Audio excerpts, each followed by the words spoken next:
Have you ever wondered what happens when a controversial religion decides to tackle drug addiction? You're about to find out. Buckle up because we are going to dive headfirst into the bizarre world of Narconon, Scientology's own program for drug and alcohol rehab. Joining me is Jenni, an ex-Scientologist, and she's seen it all. We're talking all things Narconon, from sauna sessions that make a finished spa look tame, vitamin doses so high you're practically a human glow stick, and psychological drills that are far from your typical therapy session. But here's the kicker. Narconon isn't just weird, it's deadly. We're unpacking some serious things about what's really going on behind Narconon's dangerous doors.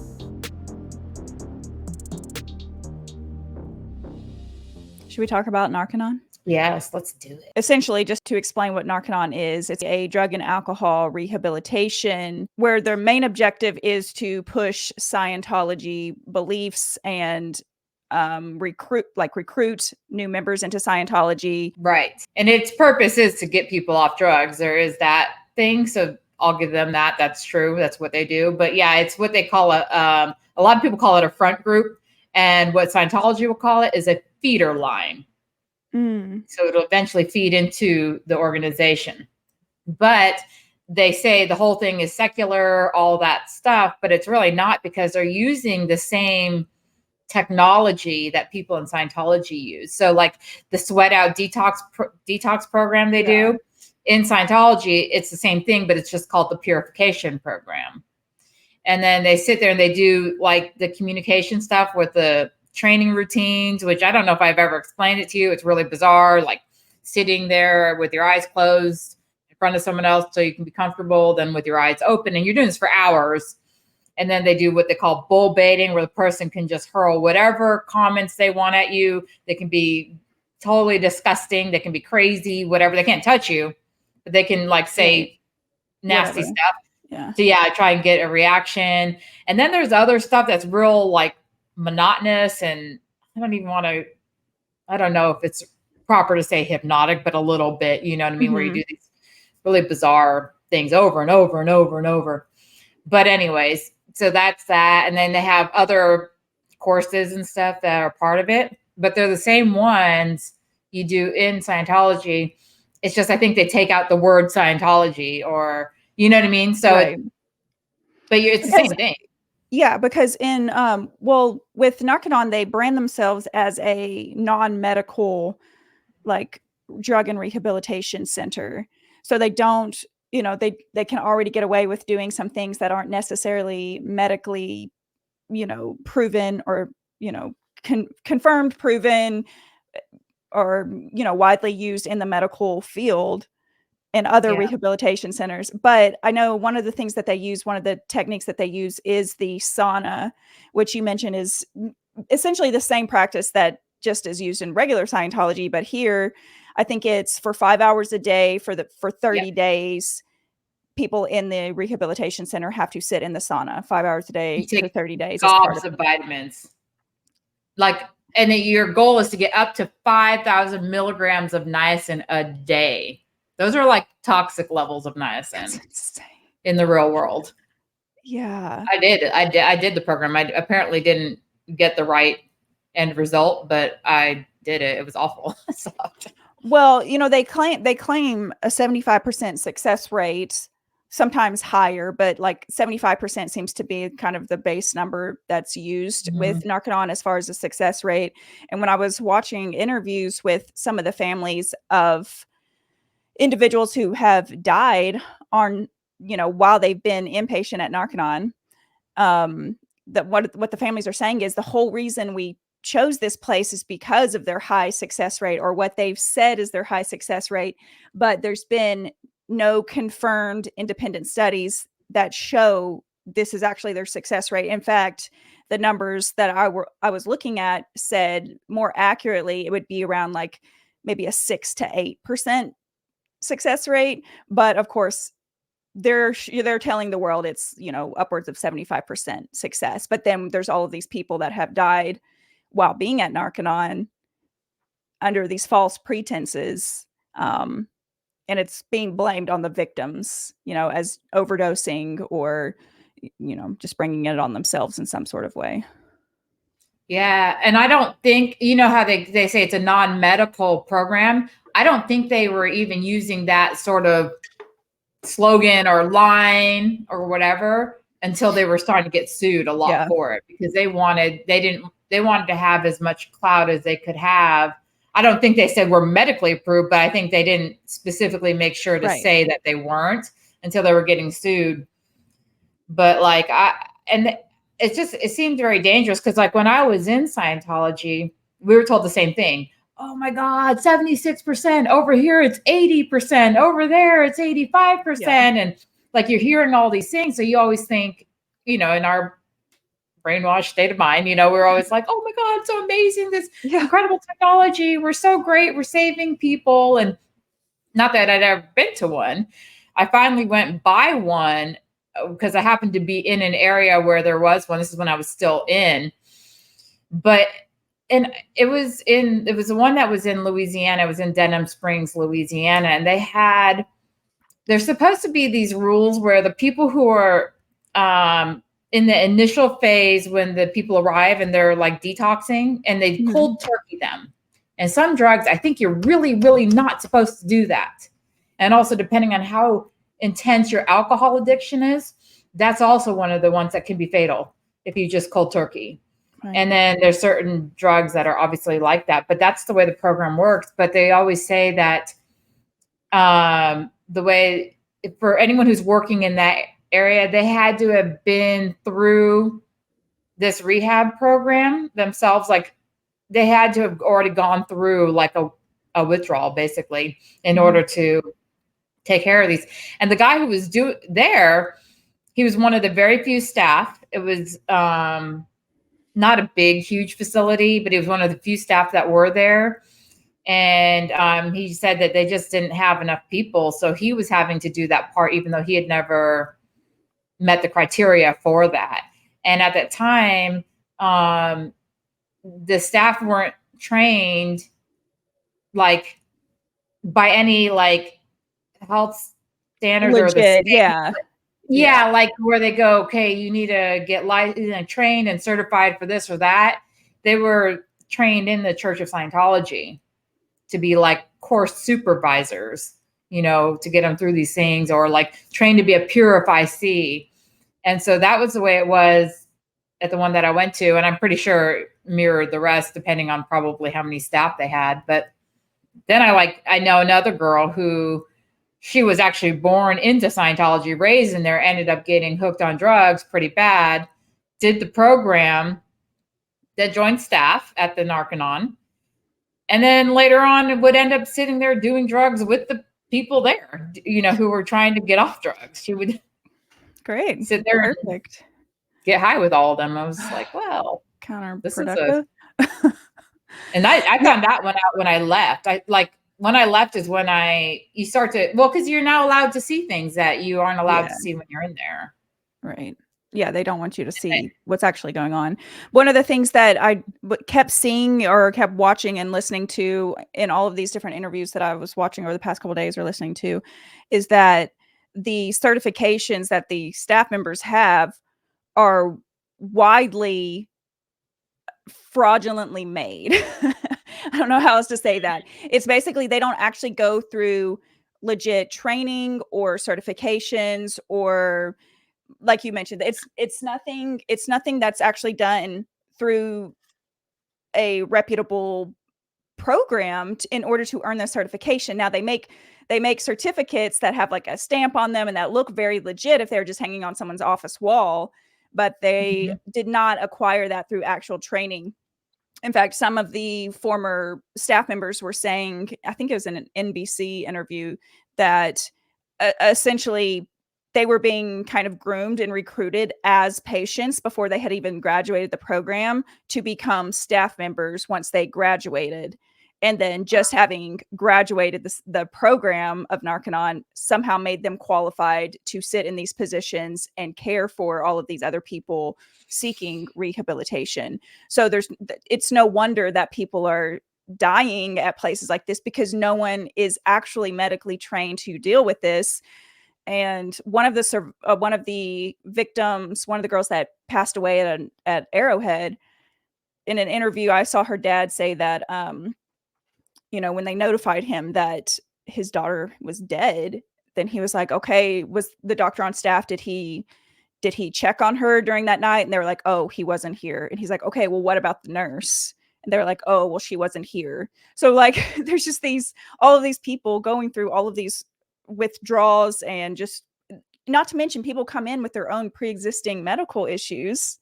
And now they're being taken care of people, like you said, who are either recovering from their own addictions or haven't even recovered, but they are now in charge of all of these other people seeking to recover. So it's just kind of this snowball, this shit snowball, just that's picking up speed. And I think there's been at least 4 people who have died at Arrowhead. I think 3 of them were within a year. Yeah, I think the last statistic I saw was like, I think 5 or 6 from Arrowhead. I think there was 2 or 3 in Italy. There was 1 or 2 in California. I think they had, by the somewhere, I guess in the 2000s, I had written it down. I don't have it with me anymore, but they had already clocked, I think, 12 deaths that were not, I think all but a couple of them were avoidable deaths. Yeah. And yeah, if things had just been done right, or if they'd been supervised, or some of them OD'd, like they got, staff members brought them drugs and traded for sex. And some of them actually just ended up ODing right there at the property. And then some, I think 2 of them had died trying to detox and, cold turkey off the drugs or whatever. But it's pretty wild, because I saw a study just like what you were saying. Like, obviously I started going down this rabbit hole and I was reading lots of articles, and there was a thing in Sweden, a study that was done in Sweden, and they were saying that the percentage they were coming up with was also 6%. And then, but I, like, one man explained, he was previous staff, he was explaining that the way they calculate or figure their success rate is not based on any kind of longevity. It's like usually based on like within a few weeks of them graduating, as opposed to like, hey, good, let's do a 1-month check-in. Let's do a 3-month check-in. Let's do a 6-month check-in. Let's see who is still maintaining. And so he said the percentage was significantly lower if they would, whenever they would reach out to try and find out if anyone was like how they were doing or whatever, 3 months, 4 months down the road. And he said a very high, a number of them had reverted back, but he said it's not like, it was not a regular thing to check that. Yeah. Only when they needed to come up with those statistics, but they're also not counting relapses of graduates. From my understanding, they were just counting the success rate was who's technically completed the program and left. And then they will also count the success of people when they call them up and be like, hey, how's it going? How's your rehabilitation? Are you still good? And the person just verbally says, oh yeah, I've not relapsed. Yeah, no drug tests. That's not a true representation of what success would look like for any organization. And like he was like the guy who previously worked there, he said that in the few times where they checked like 3 months out kind of thing, he said they immediately dropped the success rate down to like 25%. And that was still based on their word.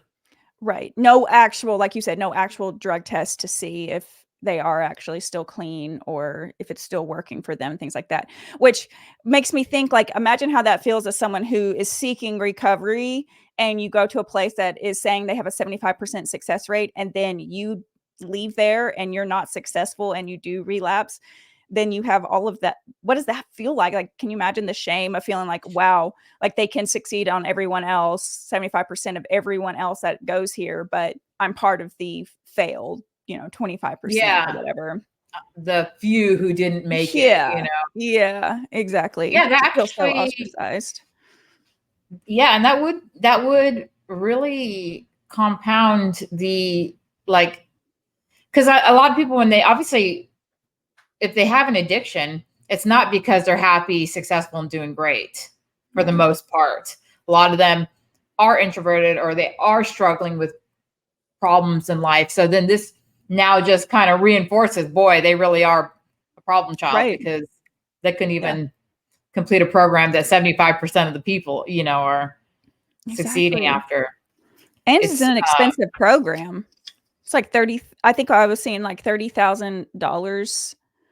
Some people were saying they paid to send their children there, and they essentially paid $30,000 for their child to die at these facilities, which is really heartbreaking because, of course, it's not their fault. They're thinking that they're sending it to this reputable place that's genuinely wants to help their kid. So I don't know. $30,000 sounds like a lot anyway, but I know the Narconon has said that it's comparable to other drug and rehabilitation centers. And I'm like, yeah, maybe, but that's with certified staff, like legit trained drug and rehabilitation staff, and you guys aren't offering any of that. So that's not really fair. Yeah, I don't know, like, because I don't know a whole lot about the different types of rehab places. And so maybe that cost is or isn't, but considering that they aren't doing their due diligence to make sure their program really is successful, really is working, it really isn't dangerous, I think, yeah, that is very high dollar for something that doesn't really have the science to back it up. Right. Yeah. Well, what's weird to me is if they're neglecting, there's so much negligence and lack of oversight. It seems like with these patients essentially being by themselves, there's not medical staff there looking after them. But Scientology is so very much like eyes on everyone at all times, always in people's business, never letting people out of their grip or out of their, eye line. How is that? That seems kind of contradictory. Like, how are these people being left alone to basically detox cold turkey when Scientology otherwise is always up people's ass? Right? Well, if these lawsuits are true, the staff are sitting there doing drugs with them or offering the people drugs to sleep with them. It's like, so they're not going to be really checking in on well-being because they're providing drugs or sitting there doing them with them or saying, hey, if you screw me, I'll give you, Right. some crack or coke or whatever it is that the person needs or wants. And so I'm not saying all their staff are like that, but it, obviously happens enough where in the lawsuits, they put in several instances of these types of things. So, Right. There's clearly a pattern. Yes. And it's not only occurring in just one place, apparently. Like if you look at the death list, for lack of a better name for it, it's all these different places. So you got to know that some lack of supervision, some mistreatment of the people, I don't even know what to call them because they're not even really patients. When I was watching some interviews, they said they refer to them as students, not patients. Okay. So they're students, whatever. Yeah. So, I mean, you can see a lot of,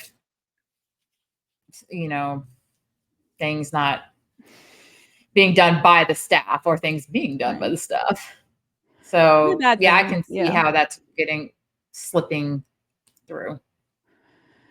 Yeah. And I think one of the main arguments that Scientology is trying to make here is that, yes, it was originally, linked to L. Ron Hubbard and Scientology, but they don't recruit people. They don't push this Scientology narrative. They're not indoctrinating people. They're not trying to get people into Scientology.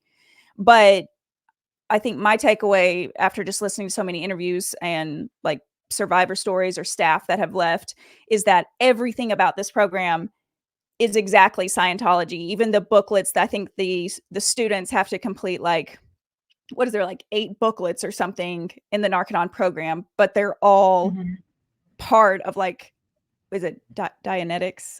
Am I getting that right? Like it's all mostly like Scientology kind of stuff. Like every aspect of it is, even the things that some of the people that passed away, what they would describe to their parents, what was being done there was very culty, very much like the interrogation, what you were saying, like we have to sit there and yell at each other and curse each other out and try to get each other to crack. And like all of these practices are 100% Scientology. And then they're recruiting these people who haven't even graduated this program to become leaders in other facilities, and then selling this program to the public under these false, presentations of what this program actually is. Like it's 100% Scientology. How else would these people who've never been a Scientologist before come to this program and then suddenly they've been indoctrinated and know everything about Scientology when they leave? Because that's Narconon is exactly right. Scientology. Yeah. And Scientology wouldn't refer to these different types of organizations as feeder lines if they weren't planning to get more people into the organization through it. They're banking on people having these crazy successes and super duper like wins and whatever, and being like, I want more. And so that they'll go into the Scientology organizations and start like continue doing courses and stuff. That's what they're banking on. And I know that for a fact, because like I was telling you, the other one is the business end of things. Like they have a thing called Wise. They have a thing called missions. They have like what they call field staff members. And these are people who aren't even really staff, but their goal is to just keep bringing people in. And then you have like the literacy programs in little literacy centers and schools like that they get used, like private schools that they get using Scientology like study technology in and other technology. And then you have Narconons, and then they have what they call the Way to Happiness, which is kind of like golden rules, but they have like little chapters and a couple others. And all of these, their sole purpose is to create good word of mouth for Scientology and bring more people in. The more people they're bringing in, that's actually a statistic, are people who have gone from these to like organizations, and they measure this. And so, if they're not getting anything, then they're not even considered to be doing their function. Right. So that's how connected Narconon is in reality to Scientology, whether they want to admit it or not. It is supposed to feed people into. But if you look at Scientology as a whole, when have they ever admitted to anything or taken responsibility for anything? Like genuinely, they always, even with these wrongful death lawsuits and things like that, they refuse to take accountability or responsibility. They don't hold themselves responsible for anything that goes wrong ever. It's always turned against, well, you're lying, or you're just anti-Scientology, you're part of this group of people that's just out to bash Scientology. There's no the responsibility ever taken for anything that's negative against a Scientologist organization, including Narconon. Yeah, like I think when all these lawsuits were happening, New York Times reached out to them to do like a piece or whatever, and they said that anyone who is criticizing them or critical of the program, that they can prove or something like that these people are either supporters of drug abuse, like substance abuse, or using, or are making money on it, like are dealers themselves. They say that those people who are critical are one of those two things. They're either using the drugs or selling the drugs, or they are invested in it somehow. And so all that. And then I think and I think I read through like 2 or 3 of the lawsuits. And Narconon and Scientology did have to pay. They just settled it out of court because they didn't want all that stuff to go into discovery, because they knew they would be slammed, probably shut down as an organization, even if just by losing any credibility they have by losing these lawsuits. So they actually, for what I read, paid out millions, like just let's settle this out. Like, let's end this. Shut it down as quick as possible and off the record as much as possible. And if they thought they could win, because if they were right about everything they were saying, they would have gone all the way. Right. Of course. But they can't risk that. I think some of the facilities have shut down since all of that. I mean, I don't think it's obviously entirely gone at this point, but they've used No. what celebrities did they use? Was it Kirstie Alley they used as a spokesperson for Narconon before? Mhm. I've even seen some footage of course, Tom Cruise speaking about how great Narconon is for, you know, rehabilitating people. So yeah, they're definitely using their celebrities to promote the same type of program. But I mean, I honestly don't know that much about drug and rehabilitation in general. You know, thankfully, Yeah. that's not something I've had to encounter in my personal life with anybody. But there's so many vulnerable people out here, and I think that's just another aspect of cults in general, but especially Scientology here, is they have found all of these various avenues to prey on vulnerable people or hurt people seeking change and relief in their lives from addiction, and they've found ways to exploit that and use people and get money from, you know, people, because everything is a money game with Scientology Yeah. from They're my not doing anything for perspective. free. Right. No. They're not doing anything for free unless they really, really, really, really need to do something in order to create some good words, you know, like good word of mouth, or like get some better public relations because something's Mhm. blowing up. They might invest in something, but even in those scenarios, a lot of times they'll reg somebody to pay for, like, say, mass printing of some, you know, Way to Happiness booklets or the drug booklets, and then they give them out for free. But But somebody somebody paid out of their own paid. pocket. Yeah. Yeah. Somebody took out a second mortgage for those. But we were talking about recruiting, and it made me think, what was his name? I think Luke Catton, was it? Catton. Catton, I Yeah. think. So Catton. I've listened to a couple interviews he did. One was with like ABC or NBC, and then one was with Leah Remini. And Mhm.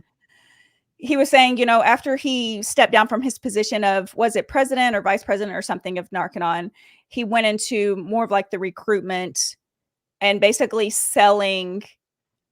um selling these packages to people for their loved ones to go to Narconon. But it's set up as on a commission base, kind of like selling insurance, where they have these big call centers. So if you Google like drug and rehabilitation centers, they have all of these websites that are fronts for Scientology that don't say anywhere on there that it's Narconon or Scientology. But if you call that 800 number, chances are you're going to get a hold of somebody who's recently graduated the Narconon program or is recommending Narconon. Um, and he said he would get like $3,000 for every person that would end up going to one of their facilities. So it was like commission based. But he was saying, money wise, during that initial phone call, when people call in asking questions about a program, trying to find a right place for their loved one, there's key things that he would say, taught by Scientology, key things to figure out if people had money, basically like phrases Oh on how, shit. yeah, to figure out if people from the jump had the money. So if they did have the money, then they would go to Narconon. But if they could figure out through some of these exploratory questions initially that they didn't have the funds to pay 30 grand, then, they would send people to other facilities not related to Narconon. But there's like a specific strategic method that they use to figure that out in that initial phone call through all of these phony sites that funnel people through 800 numbers to someone in Narconon or associated with Narconon. Wow, I didn't even know that. That's, Whoa. I mean, it's so fitting. It's so right in what would be in their playbook, Right. I guess. Like, but it's funny. Like, it shouldn't even surprise me, and yet it does. It's like, It's just oh like I said wow. that to you the other day, I think when we were texting, but like they're so advanced, like Scientology is so advanced with how they do all of these different things in a very unsuspecting way for so many people. Like to set up all of these various websites that don't show that it's Scientology, that doesn't even show it's Narconon, and to get people to call these specific numbers that track back to Narconon. Like all of this is such a big web of deceit that they figured out how to do in very clever and sophisticated ways. Like if it wasn't so shitty, I would be impressed. Yeah, I know. I was just thinking about that too, because I feel like not with Narconon, but with something else when I was still in, I'm trying to remember, and it gives validity to what you're saying because I don't remember what it was, but the whole point was to drive people to the Scientology website. And so what they were doing was getting, oh yeah, they try to get all the public to create their own, like, I am a Scientologist website. Like it would create, like it was a CD, because, you know, that's what we had back in the day. And the people would like put it to their computer and it would help. It was a template, but it would automatically create like a little website for them, for that person as an I'm a Scientologist. And the link to the main website was on it. So it would funnel whatever. So you have hundreds of Scientologists, thousands probably at the time doing this, maybe go hundreds. Anyway, so you do that. And then they were talking about taking like all these different aspects of Scientology and creating individual websites for those that then will funnel, you know, and I actually forgot all about this, but they talked about it as this like brilliant strategy. And it was so great because everywhere you look was going to be Scientology, and we were going to disseminate like we've never done before, da, da, da, da. So it really makes sense that you say that about Narconon, because obviously why wouldn't they try to do something like that? Right. It's so complex, but they're really good at it. They're really freaking good at it. Finding a way to just infiltrate everything.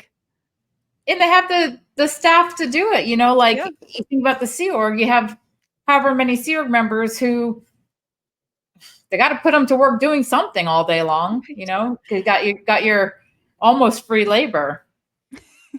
Yeah. No kidding. Speaking from experience. $50 for 130 hours. I mean, you should be grateful for that $50. No, I'm just kidding. Believe me, when I was in there, I was.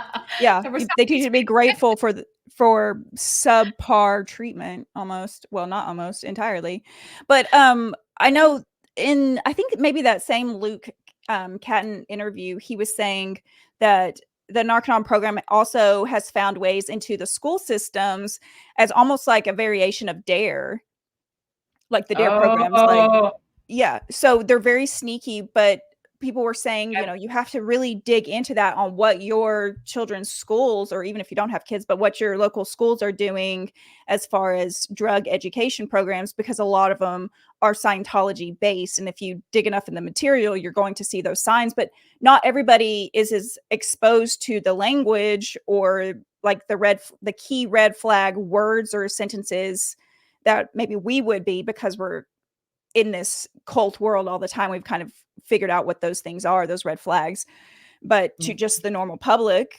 unsuspecting public, it's very sneaky, and they would never guess. But yeah, so now they were, at least, I'm not sure, still in public schools. Yeah, I know what it's called. It just came to me. Drug-free world. Drug-free world. Okay. Yeah, and they have these booklets called The Truth About Drugs. And then so that's an overview. And then they have individual ones, truth about heroin, the truth about marijuana, the truth about cocaine, you know, like, so they have individuals and you have kind of an overall thing. And their mission is drug-free world. And they try to get drug-free marshals, like all the kids get like a little star or something if they sign something saying they aren't going to do drugs, or I don't know. So I forget what it was. It's been so long. I don't even hardly remember. It's like a purity pledge. No, I will not have sex before marriage. No, I will not do drugs ever. Right. Meanwhile, they're in the back over by the lockers. Yeah. Getting it on. Joints. Snorting a line. In between classes. Yeah. Yeah, that was a whole thing. Because even when I first got out, even I tried to do, this is interesting. I completely forgot about this till this moment. So when I first got out of the Sea organization, I was still trying to somehow be accepted by Scientology, you know, because when you leave the Sea Org, you're considered what they call you're a DB, which is a degraded being. So you want to somehow you'll never get the label off of you unless you join again, but you can get what they call into good standing.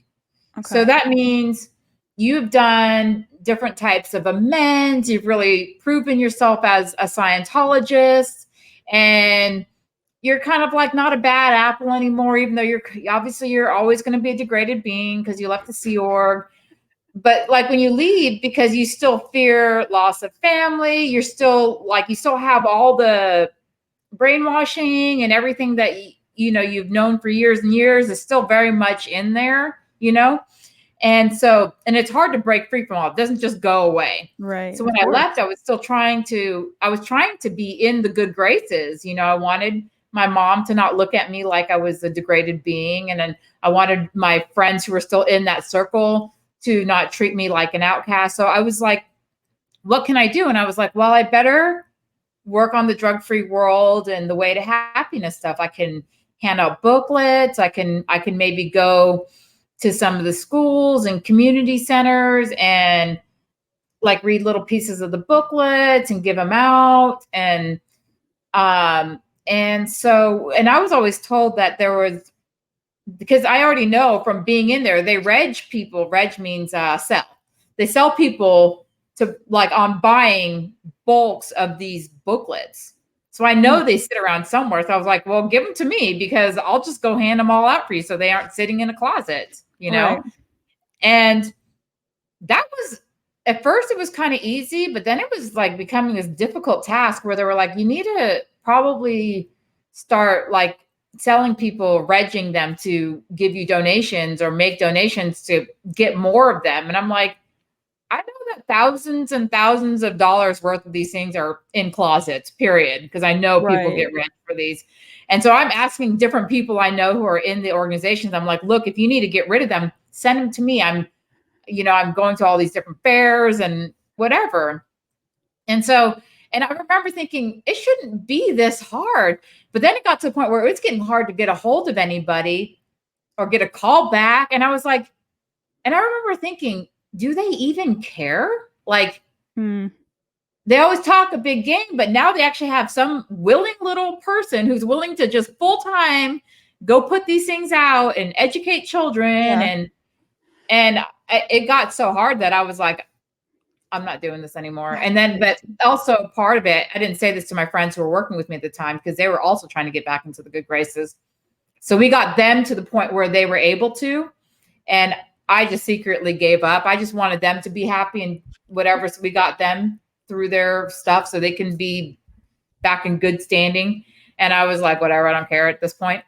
But I remember thinking, like, they always talk about the purpose of it. The whole idea was that we would save these kids from drugs. We'd create this world without drugs. We'd create this world without hate and all this other stuff.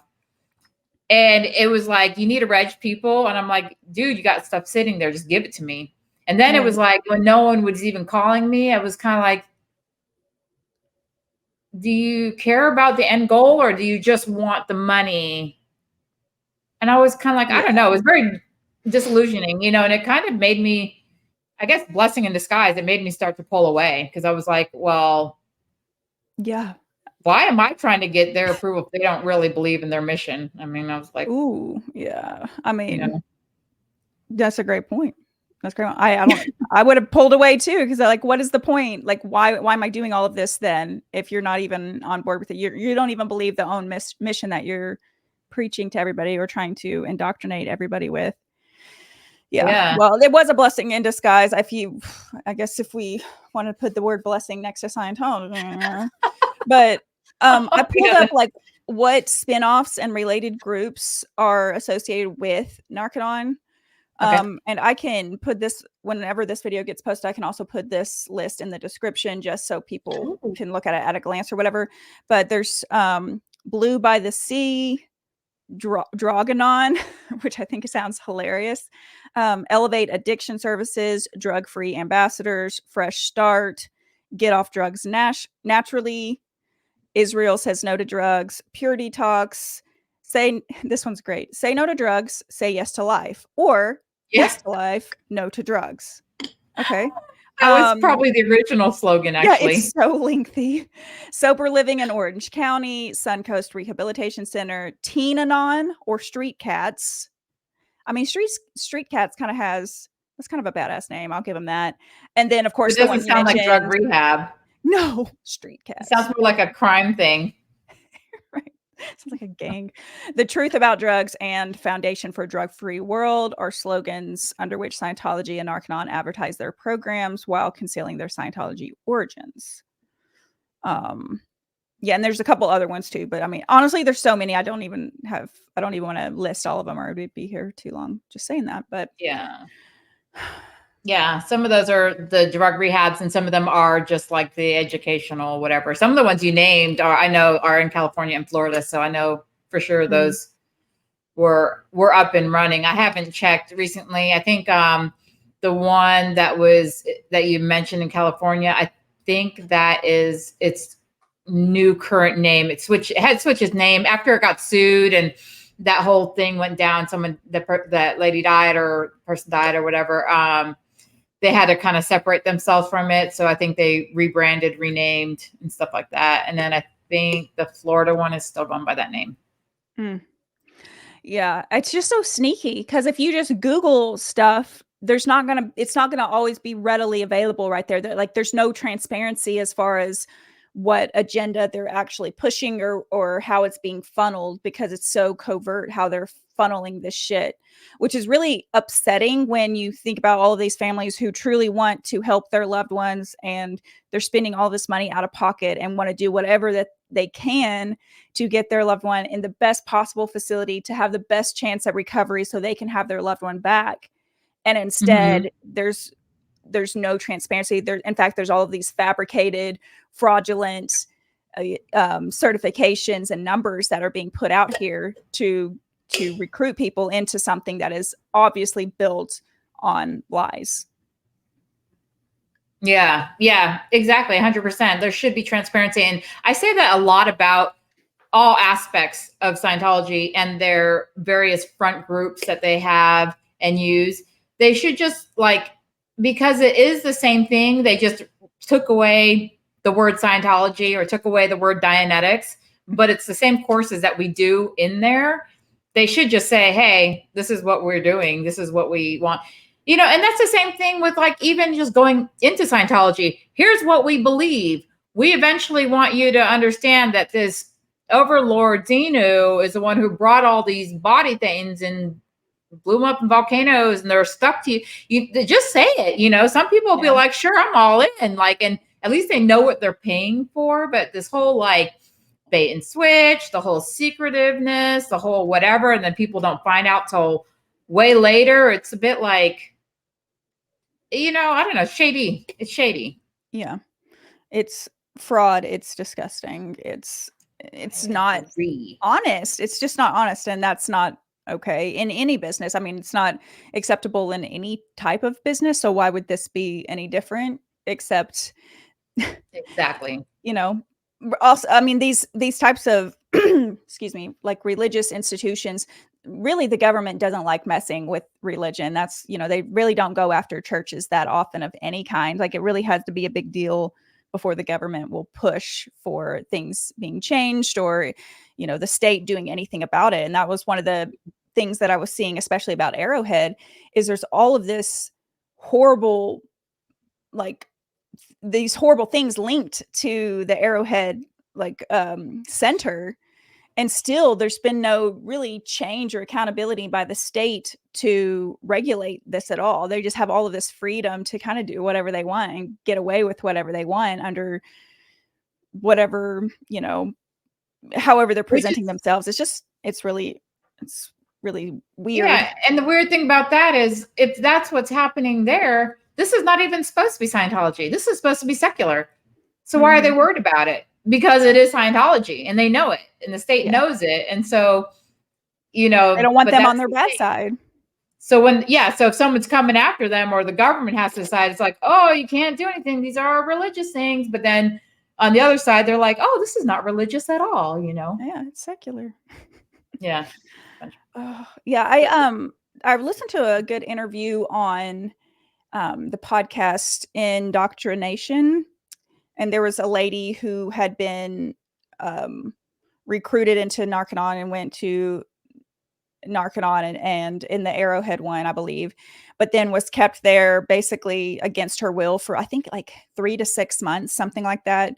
And then she found out like she was pregnant within a couple weeks of being there, and they still like weren't hardly, they were feeding her these weird like rations, and making her do the song, like making her do everything normally, but she's like pregnant. She said she couldn't even tell her family or her boyfriend. Like, it was just all of this crazy stuff that went down there. Are they trying to cook her baby? What? I mean, probably. Those saunas are hot. Yeah. And don't they tell you like when you're pregnant not to use saunas anyway, or hot tubs, things of that nature anyway? But yeah, so I don't know. There's a lot of stories out there about people who have thankfully gotten away from it, but the lifelong damage that causes is lifelong. And this is kind of off topic when it comes to Narconon, but it's kind of like it's an effect of Narconon or any cult.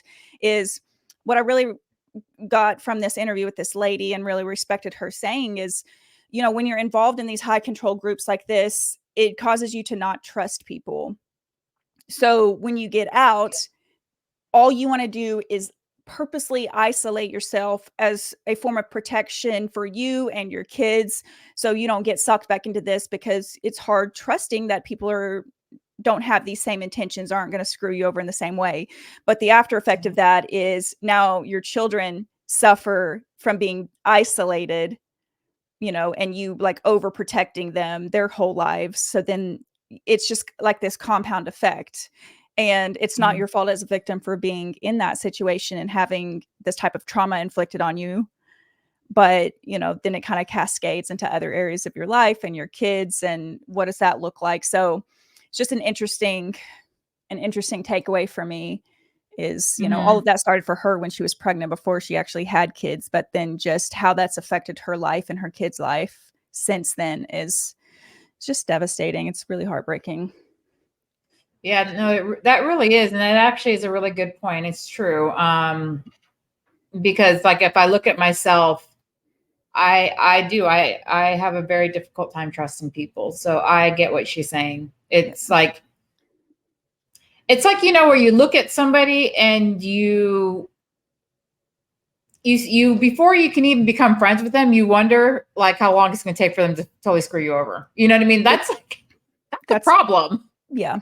But it's a very real fear. And I think it's valid.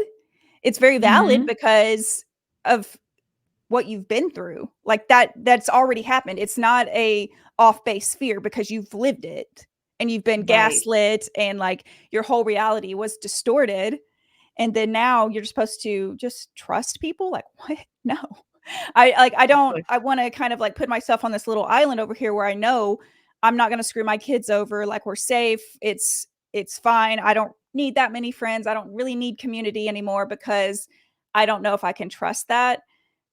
I very much resonated with that because I've done the same thing. Sometimes I think subconsciously, sometimes consciously. It's just, I'm safer over here than opening up to trust someone new because I don't know. What are your intentions? How do I know you're not going to inadvertently screw me over? Or how long will it take before you inevitably screw me over? That's not a healthy mindset, unfortunately.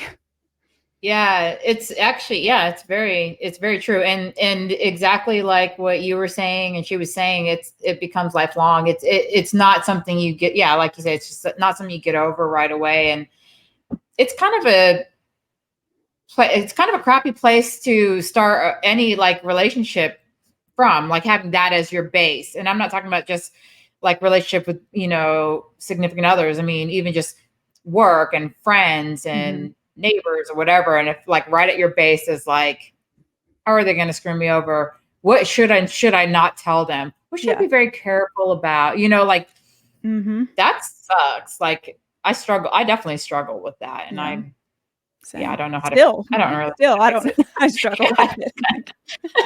I try. Let me jot that down with things I need to talk to my therapist about in more detail. Well, when we started this off, you said the original like Narconon was on like the Indian reservation, and you kind of got into that because you had interviewed someone in that world or with that background. Is that Yeah. right? So Yeah. do you have that interview? Is that up on your channel where people could go watch that and kind of see the connection and It parallel? will be. I just finished editing it just before we got on here. Oh, I had just perfect. finished it. So it will go up this coming week. Perfect. So by the time this comes Yeah. out, it will be up. So we will definitely Yes. link that where people can go watch that as well. Because I think that's also Yeah. a really important story to tell. It's grueling. Yeah, we're going to revisit because it was actually, I guess, because I was raised in a cult, I didn't even know this stuff had occurred in the United States and Canada both. And it is so dark. It is so horrible. Like literally the government created and funded a program to try and wipe out an entire race.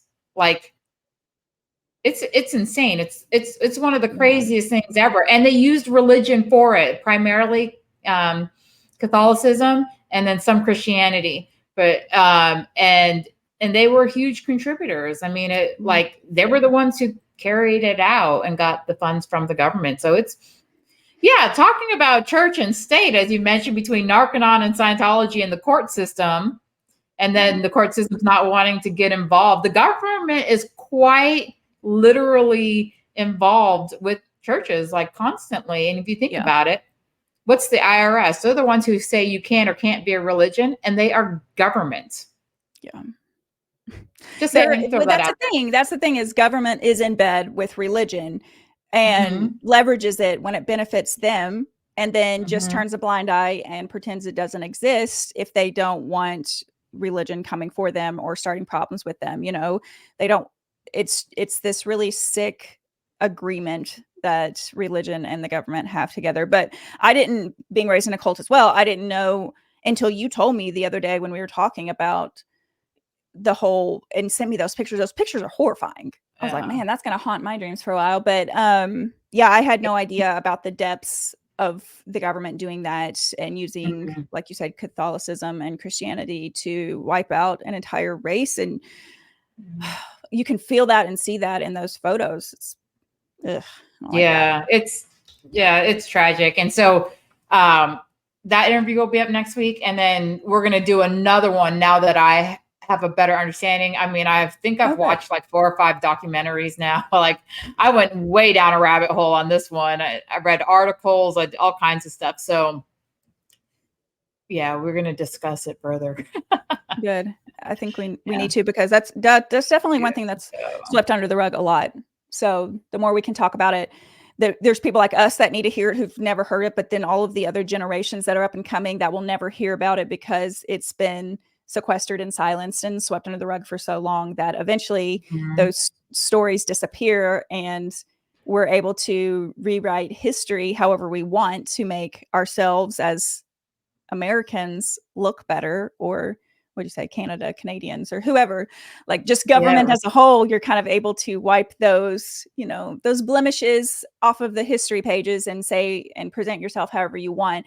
And then these new generations will never know actually what we've done and how that's affected entire races of people. Yeah, it's so true. It's like crazy. Needs to be made known. If you found this episode as fascinating and shocking as I did, there's plenty more deep dives on cults and crime on my Culture Shock playlist. And speaking of fascinating crimes, I just covered one of my favorite stories about a woman who killed more than 600 husbands in the 1700s. So if you like laughing and maybe even learning a thing or two, check that one out next.